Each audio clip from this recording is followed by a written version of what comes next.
Lalu yang kedua, ketika kita mengikuti jamaah atau imam yang menggunakan kunut, maka memang pertama tentu persoalan kunut ini ya persoalan khilafiyah, tetapi kita punya sikap juga terkait dengan itu.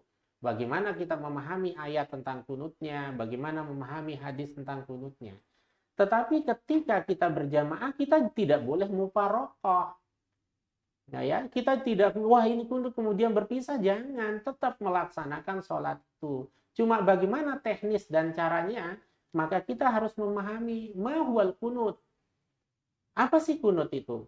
Salah satu makna kunut itu adalah qiyamut tawil, berdiri agak lama setelah bangun dari ruku pada rakaat terakhir. Maka kita bisa melakukan misalnya karena kita yakin apa yang terkait dengan terlepas dari kontroversi atau perbedaan pendapat ya, kita sampai saat ini memahami bahwa hadis-hadis tentang khusus kunut subuh itu memang ada persoalan terkait dengan kualitas dalilnya, jadi terkait dengan validitasnya. Maka caranya tentu kita mengambil apa yang disebut dengan thoriqatul jam'i itu. Ada langkah kompromi.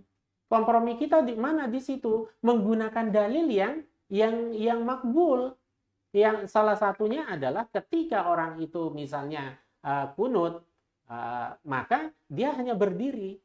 Karena salah satu makna kunut itu adalah qiyamut tawil. Dia berdiri tanpa membaca apapun. Dan itu ada bagian dari pemaknaan terkait dengan makna kunut itu. Itu bisa menjadi solusi sehingga bukan mufaroqah yang dipilih. Yang itu nanti dampaknya juga bisa macam-macam kan, termasuk persoalan-persoalan ukhuwah. Belum lagi nanti kalau kita kaitkan dengan fikih intilak dan lain sebagainya itu, dan bagi fikih skala prioritasnya apa yang dilakukan.